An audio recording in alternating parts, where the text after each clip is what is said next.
Assalamualaikum warahmatullahi wabarakatuh. Selamat pagi anak-anak. Pada pertemuan kali ini kita akan mempelajari bab pertama di semester 2, yaitu tekanan zat. Berbicara mengenai tekanan, jika kita lihat sekarang ini kita memasuki saat-saat musim hujan. Tentunya ketika musim hujan seperti ini, kalian sering menjumpai jalanan yang berlumpur akibat terguyur hujan sehingga kita lebih sulit untuk melintasi jalanan tersebut. Nah, jika kalian hendak melewati jalanan yang berlumpur, kira-kira kalian akan memilih menggunakan sepatu apa? Menggunakan sepatu boot atau sepatu hak tinggi? Tentunya jika kita ingin melewati jalan yang berlumpur, kita pasti akan memilih melewati menggunakan sepatu boot, bukan sepatu hak tinggi. Kenapa? Karena jika kita menggunakan sepatu boot, kita akan lebih mudah melewati jalan yang berlumpur tanpa harus takut tergelincir. Nah, ilustrasi ini merupakan awalan kita untuk mempelajari tekanan, ya, karena konsep ini berhubungan dengan konsep tekanan. Contoh lagi fenomena pada hewan. Nah, kita tahu ada angsa, ada bebek, ada ayam. Nah, jika kita melihat struktur kaki mereka, kita akan menemukan perbedaan pada struktur kaki antara bebek dengan ayam. Struktur kaki bebek atau angsa itu memiliki selaput, sedangkan ayam tidak. Kenapa bebek atau angsa memiliki selaput? Karena mereka tempat mencari makannya di daerah yang berlumpur. Dengan kaki berselaput, mereka akan lebih mudah melewati jalan yang berlumpur. Tentunya mereka mudah untuk mencari makanan di sana. Berbeda dengan ayam akan kesulitan mencari makan di wilayah yang berlumpur, di daerah yang berlumpur. Karena apa? Karena kakinya tidak memiliki selaput. Nah, jadi berbicara mengenai selaput kaki, ini kaitannya dengan luas bidang nantinya.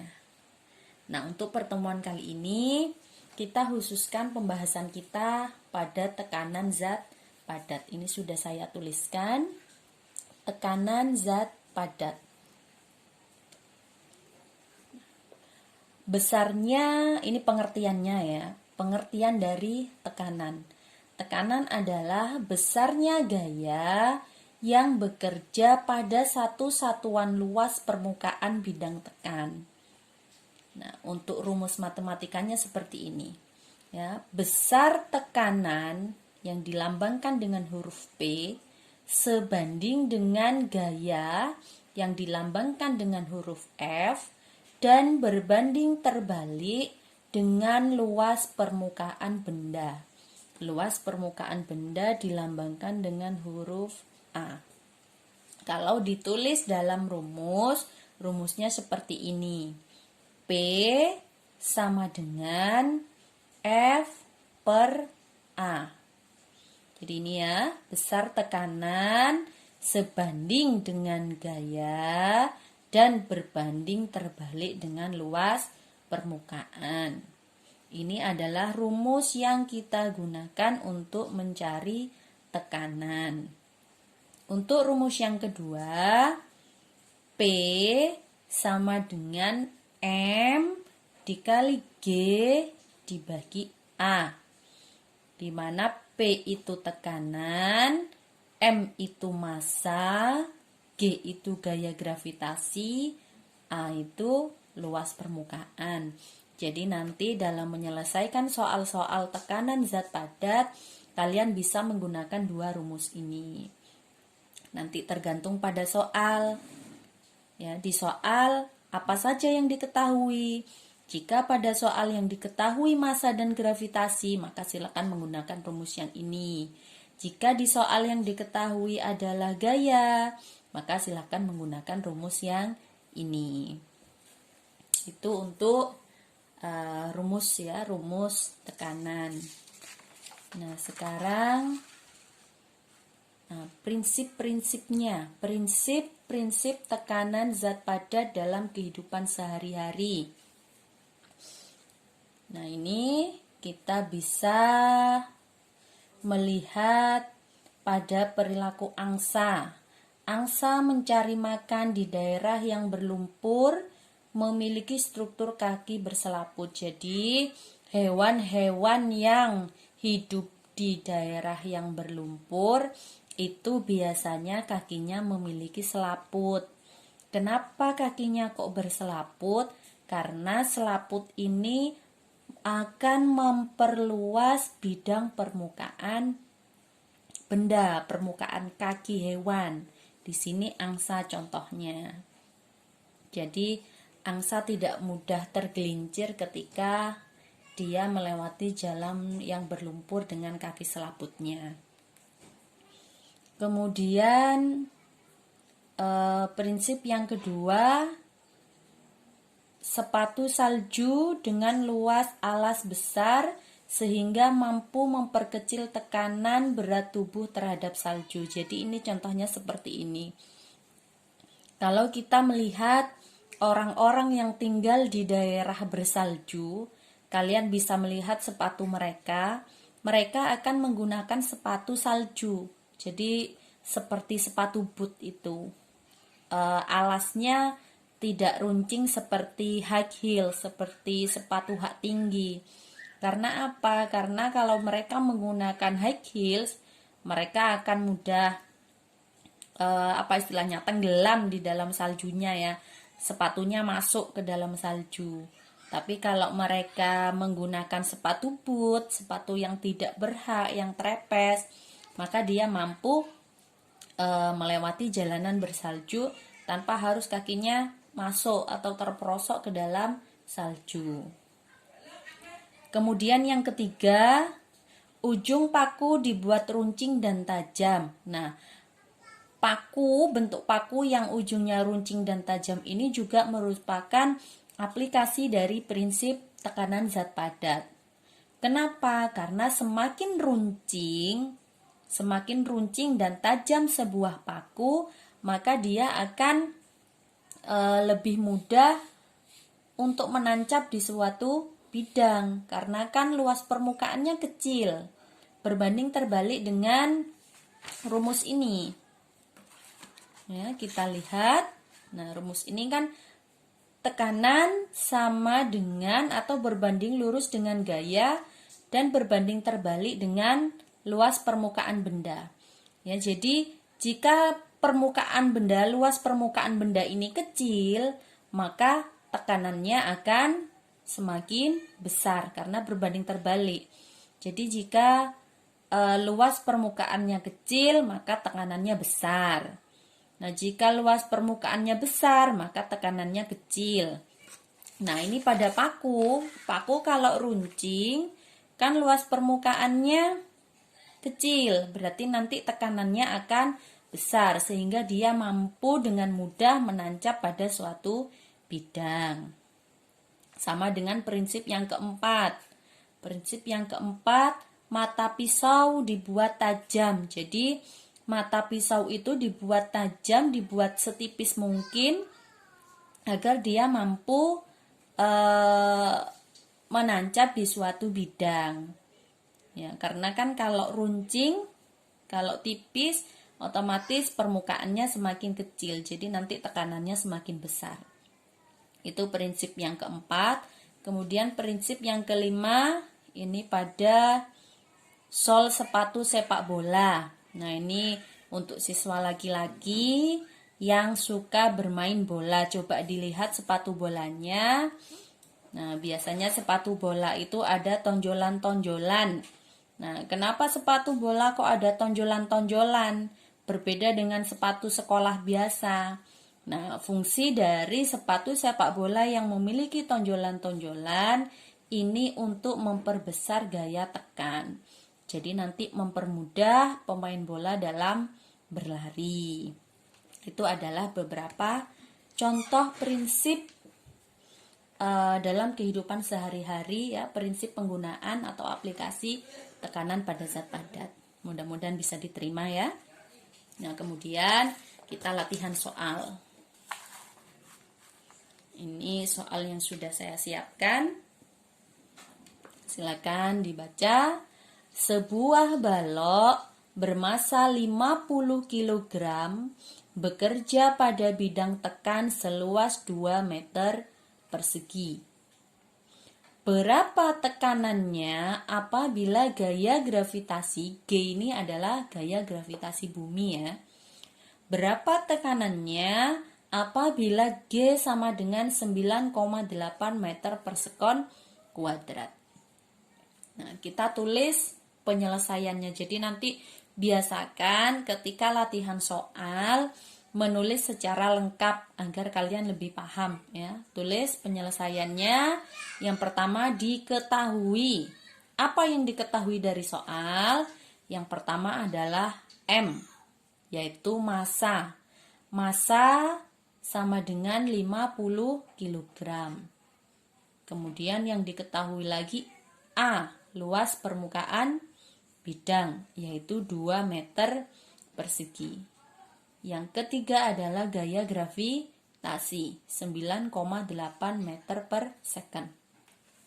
Nah, yang ditanyakan adalah tekanan. Berapa tekanannya? Maka jawabannya kita menggunakan rumus yang P sama dengan M kali G dibagi A. Karena di soal ini yang diketahui adalah massa dan gravitasi.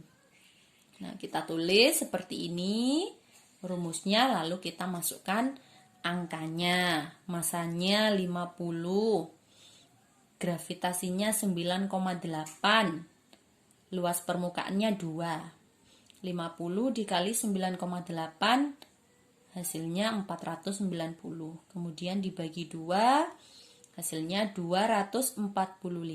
Jangan lupa satuannya ditulis Newton per meter persegi. Bisa dipahami kan ya?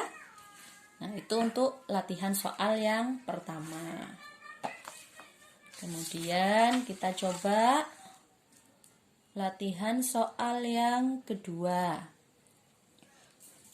Rudi mendorong gerobak dengan kedua tangannya dan membutuhkan gaya sebesar 90 Newton. Apabila luas sebuah telapak tangan adalah 150 cm persegi, berapa tekanan yang diberikan Rudi pada gerobak? Mari coba kita selesaikan. Kita tulis penyelesaiannya. Diketahui. Yang pertama tadi dari soal yang diketahui adalah F atau gaya. F sama dengan 90 Newton. Kemudian yang diketahui lagi luas sebuah telapak tangan. Luas telapak tangan A sama dengan 150 cm persegi. Nah, karena ini satuannya masih cm, harus kita konversi menjadi meter. Ya, 150 cm persegi itu sama dengan 0,015 meter persegi. Masih ingat caranya bagaimana? Tentunya kita harus mengkonversi. Ya, dari meter dari sentimeter ke meter naik 2. 1, 2. Kalau naik itu dibagi 10 tiap tingkat. Karena ini naik 2, maka dia dibagi 100. Tapi ini kan ada, kan ini naik 2, seharusnya 100. Tapi karena ini persegi ada pangkatnya 2, berarti ditambahi lagi 2 nolnya. Jadinya 10.000. Jadi untuk menemukan 150 cm persegi ini berapa meter? Berarti 150 dibagi 10.000. Jawabannya adalah 0,015 meter persegi. Seperti itu untuk menemukan atau mengkonversi menjadi meter ini. Nah, kemudian yang ditanyakan masih tekanan. Ya, kita buat rumusnya, jawabannya P sama dengan F per A. Kenapa kita menggunakan rumus P sama dengan F per A? Karena yang diketahui di sini adalah F. Jadi pakai rumus ini saja. Kita masukkan angkanya, P sama dengan F-nya tadi 90, A-nya 0,015. Jangan lupa kita kalikan 2. Karena yang ditanyakan adalah berapa tekanan yang diberikan Rudi pada gerobak. Rudi kan menggunakan 2 telapak tangannya. Ini 0,015 itu kan 1 telapak tangan. Nah, berarti kalau 2 telapak tangan berarti 0,015 dikali 2. Jadi paham ya 2 ini dari mana? Yaitu dari 2 telapak tangan. Karena kan mendorong gerobak itu tentunya menggunakan 2 telapak tangan, bukan 1 telapak tangan. Karena di sini ditulis berapa yang diberikan, berapa tekanannya.